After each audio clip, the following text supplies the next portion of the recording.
the GSL Code A.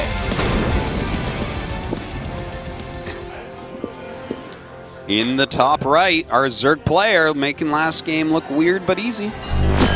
Leenock. Leenock, weird but easy since 2010. Good way to put it. He's up against a newcomer. Vertical spawned with him in the blue. Emotion. Struggling a bit to respond to Leenock in game 1. All right, so I mean,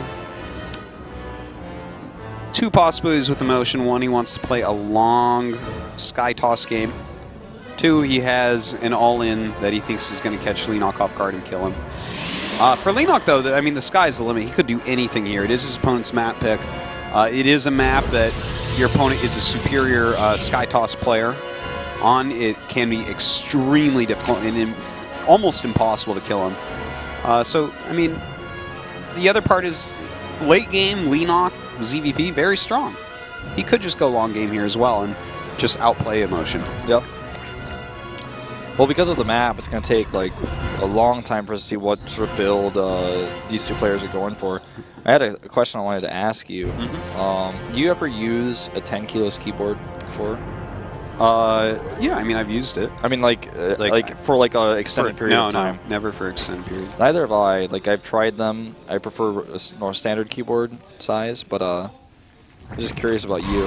I like 10 keyless. It's cool. I think it's good. There's no reason to have those on there unless you're like typing numbers into the calculator app. By the way, this is he went gateway into 2 gas. Like, normally you see a Nexus first on this map, so already some shenanigans, in my opinion, going down. Pretty careful, right? Leenock actually goes full before his double hatch, too, because he wants to be careful as well. Yeah, yeah. You know, this is... You don't really know what your opponent's going to do. Emotion is not a player you can study as Leenock. Or not well, at least. Alright, he goes into the Nexus, but obviously following up with some very quick tech with these 2 gases, right? Yeah. Like, this will make his tech a lot quicker. He did not get the Cybernex core yet. He's going to want to get that. There he is. He's going to have a ton of gas when it's done, so we'll have to see what he wants to do from here. Could we see, like, a double Stargate off 2 base? Yeah, we could see something like that, sure. And I don't think it's going to be something like that. I think it's more likely to be something like maybe a DT rush, maybe a Blink Stalker attack. I'd like to see it forged pretty soon if he wants to do that. Because look how big his gas is getting before the Cybernex core is done. This is like, the thing is, you try to time your gas, especially when you're going to have an expansion. You try to time your gas out so that you don't have like a huge bank fist sitting around for a long time because you're missing out on minerals that could have helped you to maybe, you know, get more probes, to get more minerals, to get more gas and get the gas you want. So he does go Twilight immediately. It is looking like DT to me. Well, I know how much you love DTs, Artosis. You know, the sad thing is I actually use them quite often nowadays. You had to, you know, you had to learn. Can't beat them, join them. Exactly. Well, he's going to see this. He's not going to see a Dark Shrine, but he will see the Twilight Council, which is tell enough. And he even already starts a Spore Crawler. He's like, before he even saw it, mind you. Like, yeah, well, he's like, with this, how much gas are you really mining here? Doesn't see the Forge, though. Yeah. And he's not going to show the Chrono Boost. He's not going to start Blink until the Overlord is dead. He's going to, well, yeah, he's going to let him think that this is DT. And to be honest, Wolf, I think this was going to be DT until the Overlord flew in. I think so, too. I really do. Yeah, let's see now. Yeah, you should be going Blink. Like, he would have made the Dark Shrine somewhere else in his base if he wasn't going to.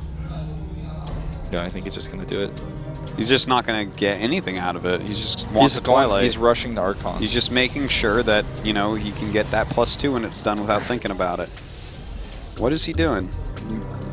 Do something with this Twilight, please. Like, Fast Templar, man. All right, he wants to take a 3rd. That's fine. You know what? He's switching it up a lot here because that was scouted. So can't really have any problem with that. No sense in canceling that. He's going to use it very shortly anyways. He did deny this scout, too. And he's making it look like he's moving across the map. So Leenock is getting defensive. He's making extra lings. He's getting speed. He's getting a Roach Warren. Emotion has definitely tricked him here. Or Leenock has tricked himself. You could look at that either way. I guess you could. Well, I'm still a bit surprised we don't see Blink started yet. I mean, he's... Well, I think he wants to get infrastructure up first. I mean, I guess so, Blink because... doesn't matter when you have one Stalker. One Stalker blinking is like a joke. And now he sees that he's been duped a bit. This may result in Leenock doing a big attack. Well, he has a lot of lings. He hasn't made that many lings. He has like 28, right? 10 drones. Yeah. 12 more drones. So he's just going to take a fourth, I'd say. Yeah. Probably at that base that's left of his outside expansion.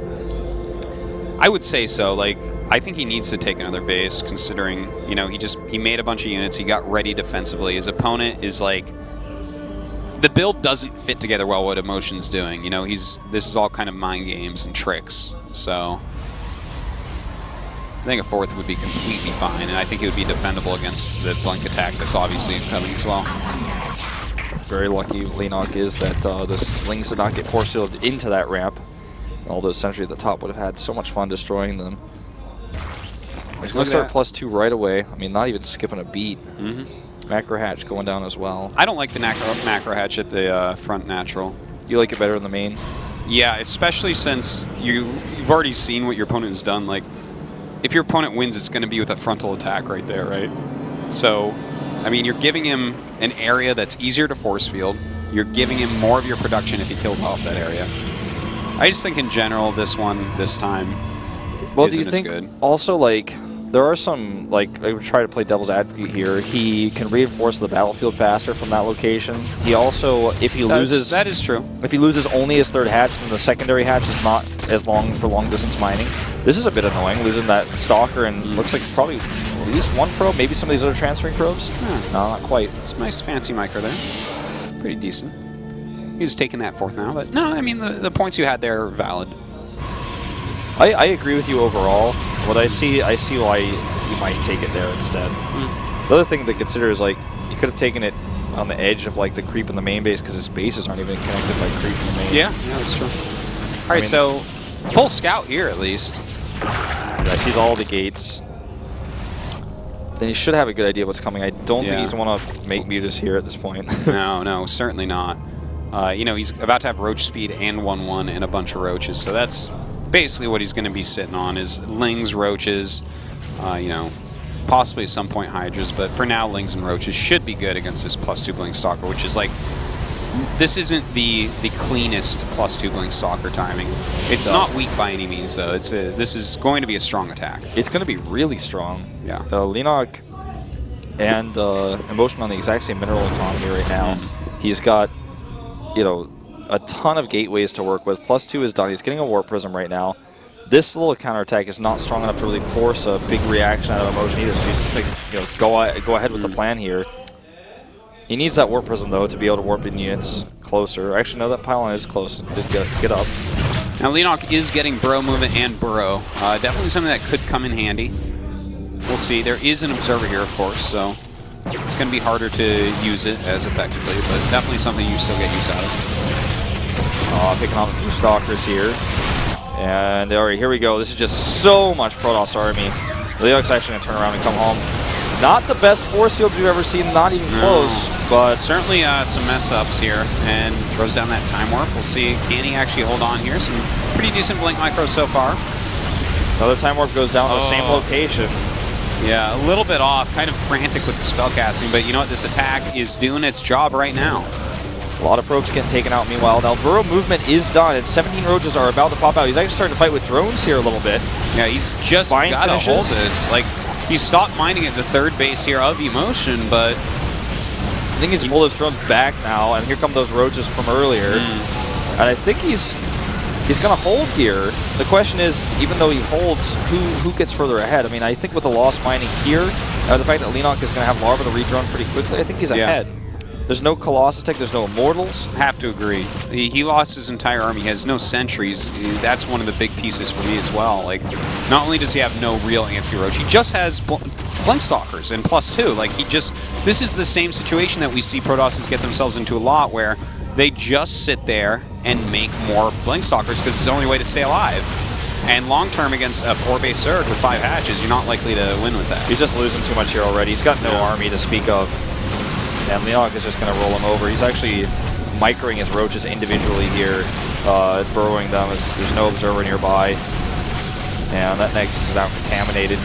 Can't Chrono Boost, can't make any more probes even. And he's just going to win the game right here. I mean, he's sending a next wave of roaches across, but Motion might even give up before them just because there's no way he's going to be able to produce the units he needs here. Okay, there's the Observer, but it's so rough. Like, he knows that Leenock is not taking any damage at home. Obviously, his economy is stronger than what Emotion has going on right now.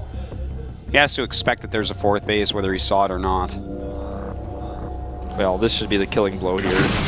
Fuseling's the tank. He's going to target down the sentries, which are so expensive, so gas intensive. He's got no units left, and I guess he holds here, but maybe not. I don't think for long. Like, not with these gateways starting to be taken out. Emotion he doesn't want to go down to that loser's match so quickly, you know? Yeah. He's got to stay in, he's got to try, but this game is certainly over. Yeah. Zealots is warping in right now, or being killed as they spawn, not accomplishing anything here, just a resource dump right now. And he's going to force his way into those stalkers. The only way they can blink is up. They blink up there, they're not going to be able to defend these probes anymore. And that is it. Leenock is looking pretty solid so far in this group. And I wouldn't even say this is his best matchup, but he looked pretty good today. What would you say is his best matchup? ZVT. I think his ZVT is pretty good. I think his matchups are pretty close, in my opinion. Like, I really like all 3 of his matchups. GG. He's making 15 mutas there at the end, by the way. Kind of fun. Yeah, that's why he didn't like have so many reinforcing roaches. He saved up a bit to get that. He's like, "Are you really staying? I will bring 15 mutas into your back natural."